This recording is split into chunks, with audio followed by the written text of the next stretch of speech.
Right now, you think that the Andromeda Galaxy is 2.5 million light years away from you.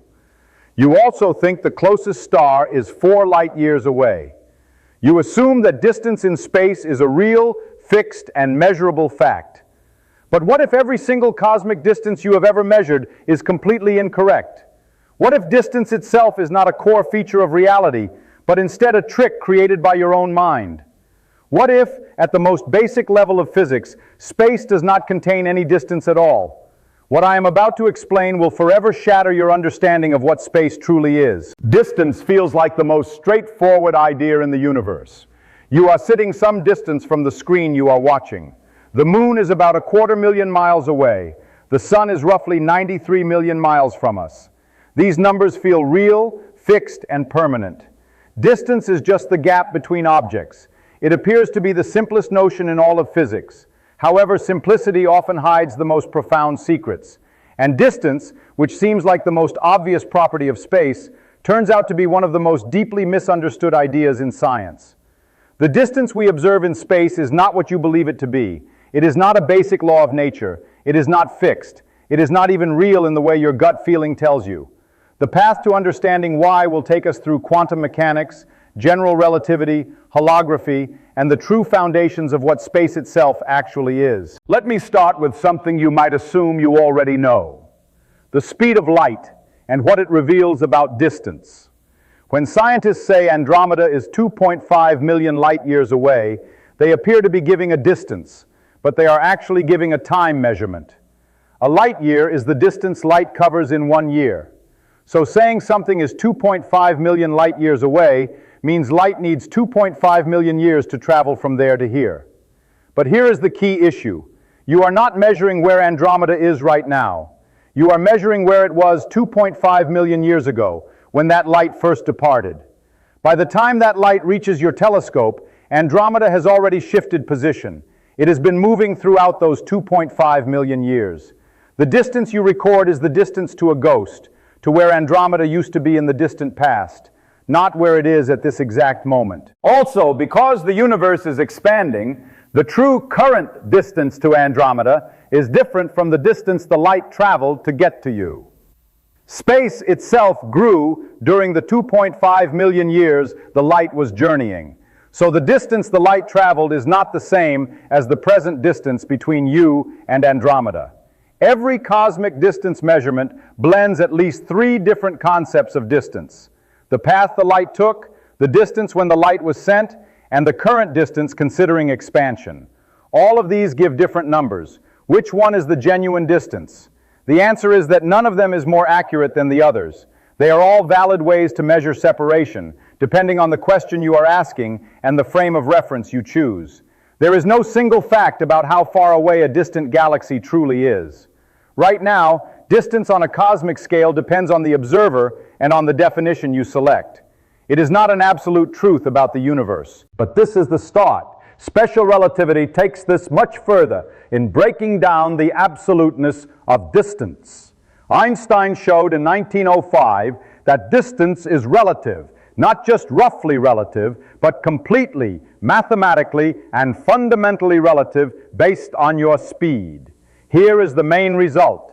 A ruler moving past you very fast is shorter than the same ruler when it is still. This is not because the ruler is physically squashed, not because anything is pressing on it, but because the structure of space-time is such that a moving object takes up less space in its direction of travel than the same object at rest. This is called length contraction, and it has been confirmed by real experiments. At 10% of light speed, an object shrinks by about 0.5% in its direction of motion, small but measurable. At 90% of light speed, it shrinks to about 44% of its length when at rest. At 99% of light speed, it shrinks to about 14% of its rest length. As you get closer to light speed, the length gets closer to zero. What does this imply for cosmic distances? It implies that distance changes with your frame of reference. If you are on a spaceship moving at 99% of light speed toward Andromeda, the distance from you to Andromeda is not 2.5 million light years. It is 2.5 million light years divided by the Lorentz factor, which at 99% light speed gives you about 350,000 light years. You and someone standing still on Earth would measure completely different distances to that same galaxy. Both measurements are correct within their own reference frames. There is no single absolute distance. At light speed, the contracted distance would be zero. From a photon's perspective, if it could have one, which we already know it cannot, the distance from where it starts to where it ends is exactly zero. Every cosmic distance is zero for a photon. The entire observable universe has zero size from the reference frame of light itself. So distance in space is already not fixed. It depends on your speed. It depends on your reference frame. Different observers measure different distances between the same 2 points, and all their measurements are equally valid. There is no independent fact about the true distance between 2 points in space that does not depend on who is measuring and how they are moving. Yet even this is not the deepest level where distance falls apart. General relativity goes further. In general relativity, space itself is bent. Mass and energy curve the shape of space-time. Near a heavy object, space is severely curved. This means the distance between 2 points is not set by some unchanging background geometry. It is set by the matter and energy located between and around those points. Near a black hole, space is so curved that the distance from outside the event horizon to the singularity inside is effectively endless. Even though the black hole has a finite radius when measured from outside, someone falling in experiences the inside of the black hole as having a huge volume, far larger than the black hole looks from the outside. The inside of a black hole contains vast amounts of space that are not reachable from outside. This shows that distance is not a fixed attribute of space. It is decided by the geometry, which itself is decided by matter and energy. Change the layout of matter and energy, and you change all the distances in the universe. Distance is not a stage where physics takes place. It is itself a physical quantity that shifts based on the physical state of the universe. Curved space also means the shortest route between 2 points is not a straight line. In curved space-time, the shortest routes are called geodesics, and they follow the curve of space. The distance along a geodesic depends on the curvature, and the curvature depends on the distribution of mass and energy. 2 points that are near each other in flat space might be far apart along a geodesic if a massive object sits between them, or they might seem close together due to gravitational lensing bending light around that object. Even the idea of 2 points being at the same location becomes strange inside a black hole because of the extreme space-time curvature. 2 points that share the same spatial location in one coordinate system can be vastly separated in another. The coordinates we use to mark points in space-time are optional. Different coordinate choices give completely different descriptions of which points are nearby and which are distant. This is not just a technical detail in math. Physical results depend on coordinate choice. What looks like a strong gravitational field in one coordinate system can look like empty flat space in another. What looks like a large distance in one coordinate system can look tiny in another. The coordinate-independent truths about space-time concern its geometry and topology, not simple distances between points. Now we reach the deepest and most radical way in which distance in space is false. Quantum entanglement and the holographic principle. Quantum entanglement is perhaps the strangest event in all of physics. When two particles interact and become entangled, they merge into a single quantum system described by one wave function, no matter how far apart they are later moved. Measure a property of one particle, and you instantly know the matching property of the other, regardless of the gap between them. Einstein called this spooky action at a distance, and spent years trying to prove it was impossible. He was mistaken. We have verified entanglement in thousands of experiments. Two entangled particles can be on opposite sides of the observable universe, and they remain one quantum system. Spatial separation does not break entanglement. Distance does not weaken it. Two entangled particles that are billions of light years apart are quantum mechanically closer to each other than two unentangled particles that are touching. This uncovers something deep. Quantum mechanical closeness and spatial closeness are totally different things. Two particles can be far apart in space, but tightly connected quantum mechanically. Two particles can be side by side, but quantum mechanically unrelated. Spatial distance does not capture what is actually happening at the quantum level of reality. Physicist Juan Maldacena made one of the most groundbreaking discoveries in the history of theoretical physics in 1997. He found a precise mathematical match called the ADS/CFT correspondence between a theory of gravity in a certain curved space-time and a quantum field theory without gravity living on the boundary of that space-time. The gravity theory exists in a space with one extra dimension compared to the boundary quantum theory. Yet the two descriptions are perfectly equal. Every observation in one theory has an exact match in an observation in the other theory. They describe the exact same physical reality from two entirely different views. This is the holographic principle in its most precise mathematical form. The physical reality we experience in 3 dimensions of space can be fully and exactly described by a theory living on the 2-dimensional edge of that space. The 3rd dimension of depth, the dimension that gives us our sense of volume and distance, is not fundamental. It is emergent. It comes from the quantum entanglement structure of the boundary theory. Consider what this means for distance. In the 3-dimensional bulk theory, you have distances. Objects are near or far. Gravitational effects depend on distance. The geometry of space-time sets distances. All of this seems basic and real. But in the 2-dimensional boundary theory, there is no bulk distance. The boundary theory has its own 2-dimensional distances. But the 3rd-dimensional depth, the distance into the bulk, is not a geometric distance in the boundary theory. It matches to something completely different. Specifically, it matches to the energy scale of the boundary theory. High-energy processes in the boundary theory correspond to small distances from the boundary in the bulk. Low-energy processes correspond to large distances from the boundary. What we experience as distance in the 3rd dimension of space is actually energy scale. In the underlying quantum theory, distance is not basic. It is a way of describing quantum mechanical relationships between degrees of freedom at different energy scales.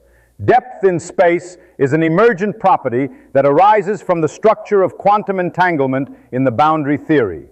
This is not an estimate or a comparison. This is an exact mathematical match, proven with great accuracy.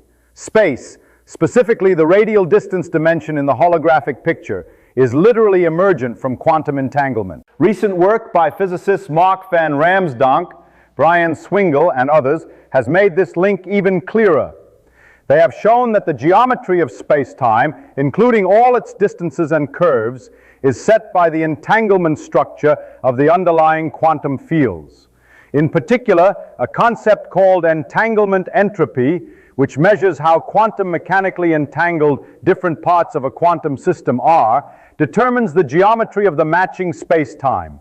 Regions of space-time that are close together correspond to strongly entangled regions in the quantum description. Regions of space-time that are far apart correspond to weakly entangled regions.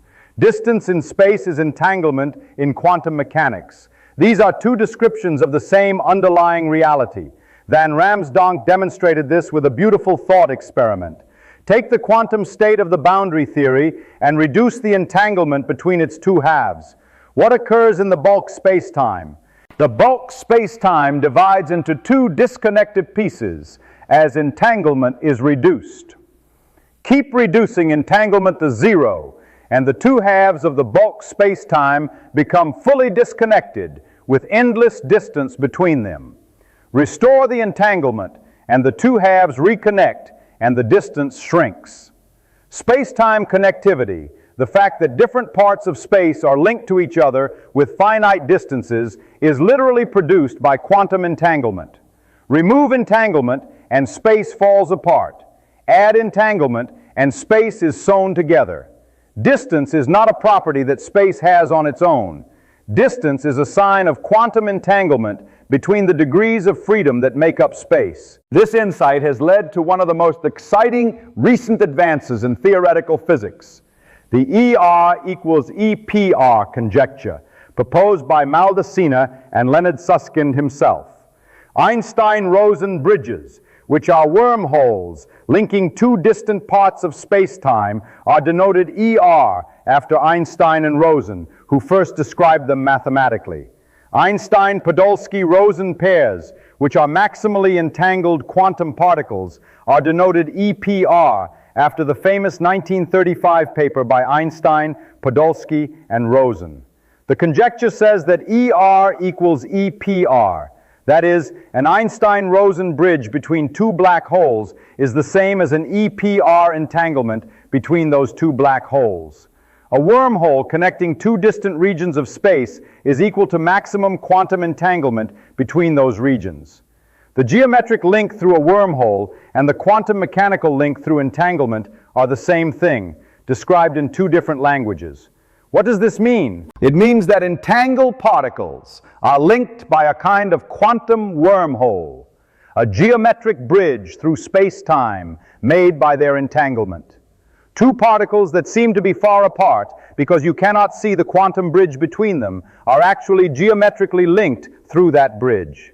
The distance between them is an illusion created by looking at the wrong level of description.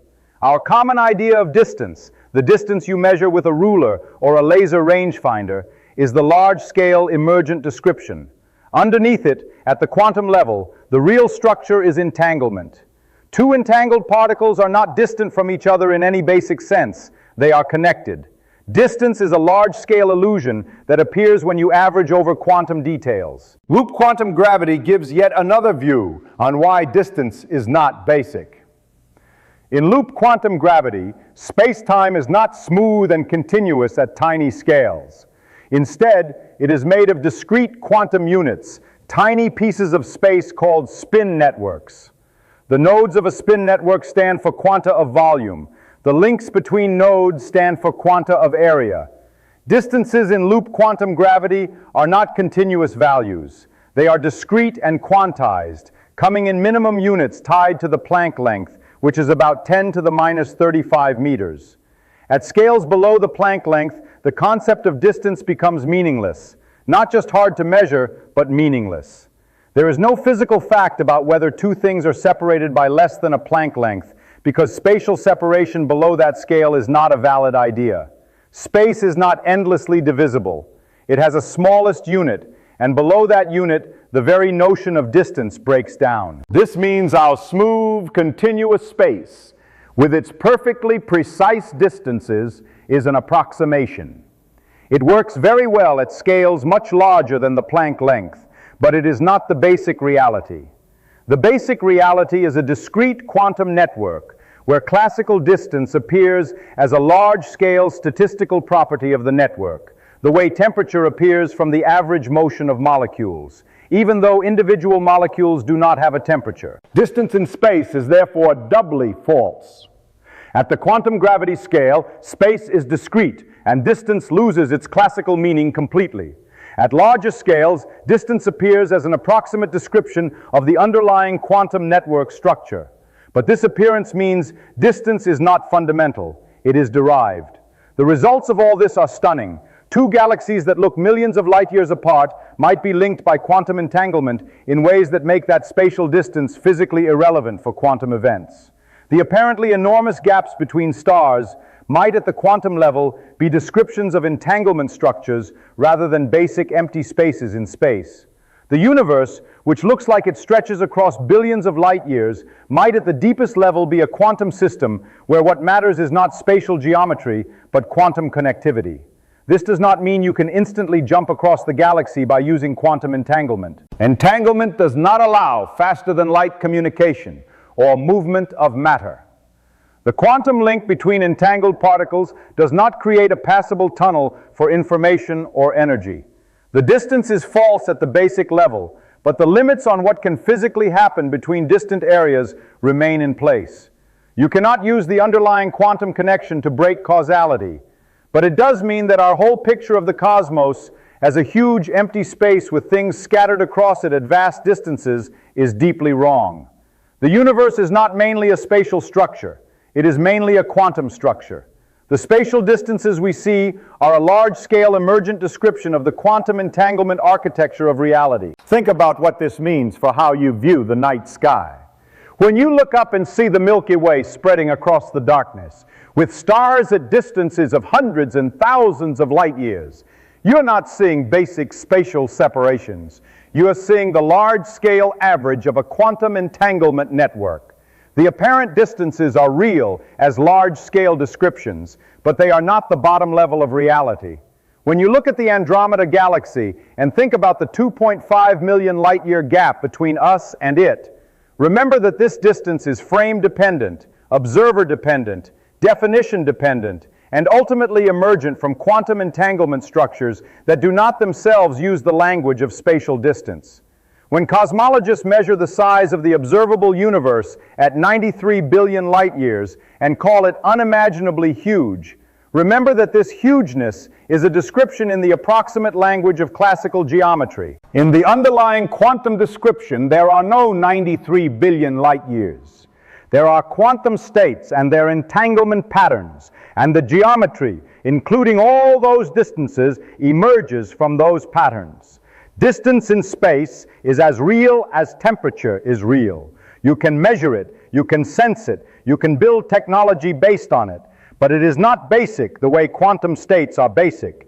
It is an emergent, approximate, observer-dependent description of something deeper that has no distances. The universe is not a gathering of things spread across a huge space. The universe is a quantum system, and what we call space, with all its distances and shapes, is the way that quantum system looks from the inside when you are a large being made of trillions of atoms interacting at energies far above the quantum gravity scale. You are not separated from the stars by light years. You are linked to them through a web of quantum entanglement, whose large-scale description we call space. Every particle in your body is quantum mechanically tied to particles throughout the cosmos. The apparent distances between you and everything else are the large-scale shadow of quantum connections that have no spatial description at the basic level. This is what distance in space truly is, not a basic property of reality, not a fixed fact about how far things are from each other, but an emergent, approximate, observer-dependent description of quantum entanglement architecture. A useful fiction that we mistake for basic reality because we are too big to see the quantum structure underneath. The universe is not huge, the universe is quantum, and in the quantum description there are no distances.